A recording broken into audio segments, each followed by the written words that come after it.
भर उन्हाळ्यामध्ये पुण्यामध्ये जो पावसाने हजेरी लावलेली आहे ना, तर बघू शकता एकदम जोरदार पावसाची हजेरी सुरू झालेली आहे.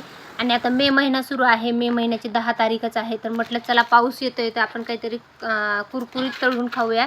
तर मी फिंगर फ्राईज म्हणजे जे पोंगे म्हणतात किंवा मग त्याला आपण मुरकुल म्हणतो ना, तर ते आणले होते मार्केटमधनं, म्हणजे डीमार्टवरनंच आणले होते मी ते.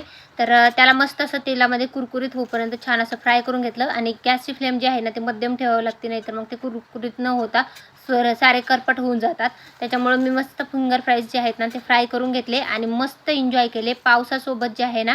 तर फिंगर फ्राईज किंवा भजे, कुरकुरीत भजे असो किंवा मग काहीतरी चटपटीत खायला आपल्याला मस्त वाटतं. तर पावसाने तर आता पावसाळा तर यायच्या आधी आपल्याला उन्हाळ्यामध्येच आता पावसाने हजेरी लावली आहे म्हणायला तर काही हरकत नाही. तर मस्त असे फिंगर फ्राईज तळून घेतले आणि मस्त एन्जॉय केले गरमागरम. तर मस्त लागतात. तुम्ही पण अशा फिंगर फ्राईज जे आहेत ना, ते नक्की ट्राय करा. व्हिडिओ आवडला असेल लाईक करा आणि पावसाची हजेरी आली आहे त्याला